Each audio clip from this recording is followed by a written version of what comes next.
Hello and welcome. I'm Seth Hart, the Program Assistant for Fine Arts at the Wayne County Extension Office, and I appreciate you tuning in as always. I'm really excited about this particular clip because we're going to focus on clay. Clay is one of my personal specialties, and I'm going to show you how to make a spoon rest using the pinch method, or as we know in pottery terms as pinch pottery. The particular example that you're looking at is actually made from a pottery wheel, partly because it was the only example that I've had to show lately. But the one that I'm going to demonstrate is not going to look much different than this one anyway. But before we get started on that, I just wanted to give you an overview in case you're one of my 4-Hers tuning in, and therefore if you wanted to submit this particular item into the state fair in the future, it would be a clay container as far as what is described in the state fair catalog, and would go under section 757 in the sculpting category, and it's described as creating a clay container by using either self-hardening or firing clay. So with that said, those are your two options. You can buy self-hardening clay as well as firing clay from your nearest Hobby Lobby. You're more limited when you buy them from that particular store because they only come in one color, but still they serve the purpose. But if you're near a clay supply store, you'll have more options in that regard. I get a lot of my clay from Kentucky Mud Works in Lexington, but for my students, if any of my parents or peers are listening going forward, just keep in mind that you can buy this particular kind of clay from your nearest Hobby Lobby, and I believe Michael's has some version of that as well. So with that said, we will get started. This would be considered as a functional piece. In other words, it would be usable. And not for food reasons, you're not going to be eating out of this, but to rest a spoon on, hence the title spoon rest. So if you're using self-hardening clay, after the clay is fired, then you can paint it and then seal it with a Mod Podge, and that's going to be safe for your spoon. But if you're using firing clay, then you can use glazes for that, and you can also find glazes at your nearest clay supply store. Stroke and coat glazes are what I've advertised in the past if you've seen former clips of mine, and those are really good to use, really economical if you're an educator and you're looking for glazes to use for your students. But again, I'm going to be demonstrating from self-hardening clay, and we'll be promoting the fact that if you're using self-hardening clay, then acrylic paints will be required for that. So we're going to get started, and I'm going to be working from a ball of clay that's about the size of a golf ball.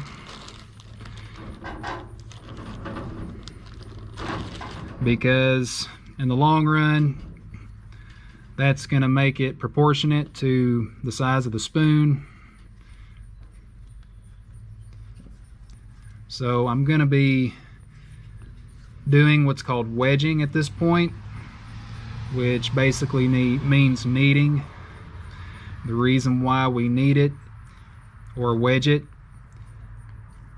is especially critical if you're using firing clay, because wedging gets rid of air pockets in the clay, and air pockets, as I've reviewed in the past, is a problem whenever you fire it in the kiln, because the heat that's in those air pockets, as it expands and as it rises with those temperatures,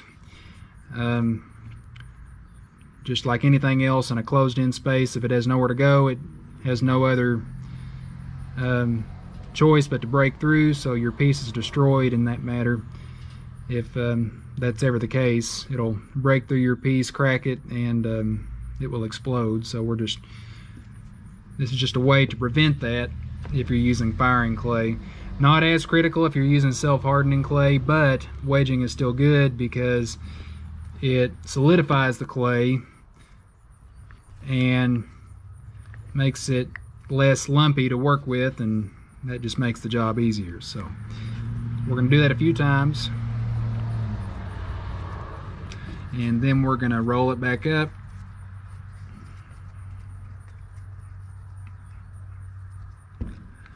and roll it on the surface that you're working on as well.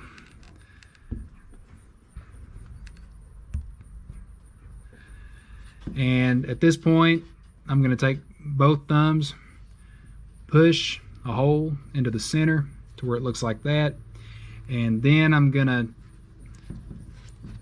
turn it like a wheel and pinch as I'm doing that.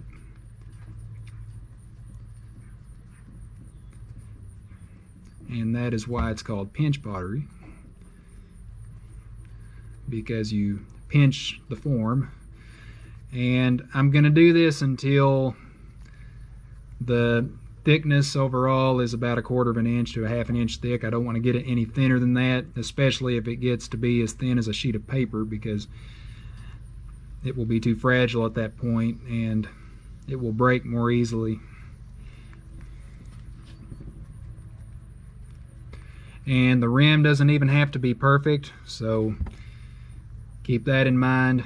You don't have to get all hung up on perfection with pinch pottery, because historically they didn't look perfect anyway. They were more about function, as people used them to carry crops and that sort of thing from place to place. Early civilizations in general. So at this point it looks more like a shallow dish or bowl.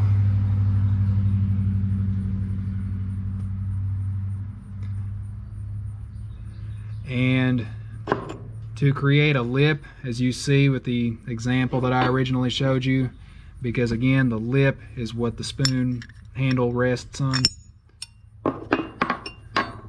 This takes both hands. I'm going to be using my thumb and index finger from my left hand. I'm speaking as a right-handed person. It would be the opposite if you were left-handed. And I'm going to compress the sides, as you can see, and you can start to see the spout form at that point, or the lip. And take your thumb from your other hand and pull that lip out a little, while stabilizing the sides with your thumb and index finger on your other hand. So it's going to look something like that. Now this still needs some work because there are cracks and imperfections in the clay, and I'm going to be using a wet sponge with water. You can also use a paintbrush to just wipe that down. This part will get a little bit messy, but it's going to make the appearance of your spoon rest look more clean and professional.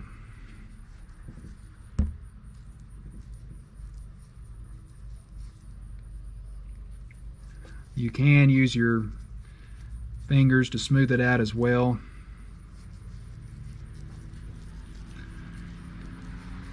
And you are going to distort it a little bit as you clean it up, and that's okay, because at this point the clay is still flexible enough to put it back into shape, or to form it however you need to adjust.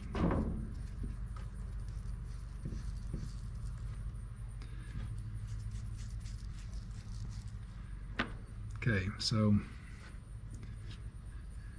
you just keep working with it until you get the appearance that you want.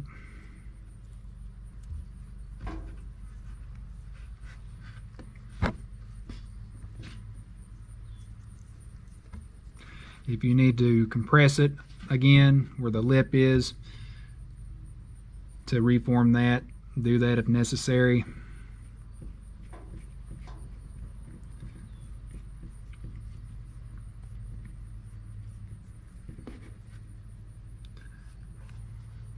And what I'm going to do next is just give it a light tap on the surface so that you've got a flat bottom. That way it doesn't wobble around whenever it's being used.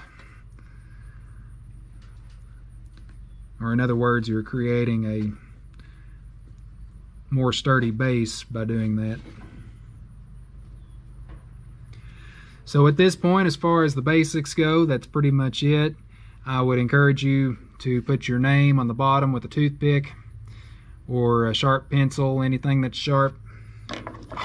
I'm a potter, so I have pottery tools. This is a needle tool, so that's a good tool to use for that.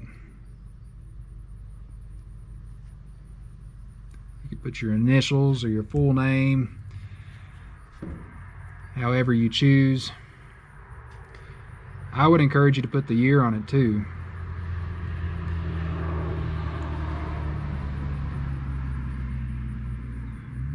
Just so that as you get older, you'll have that to reflect on. And one day your family members or descendants will appreciate it too when they find it. And you can also use the same tool or other various sculpting tools to put design work in it, if that is your choice, or to create textures. You know, at this point, let your creative juices flow and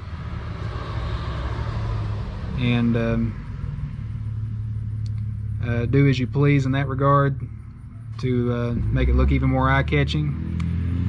And I believe that's it for today, folks. I appreciate you tuning in, and we will catch you in another segment. And I hope that you have a great day. Take care.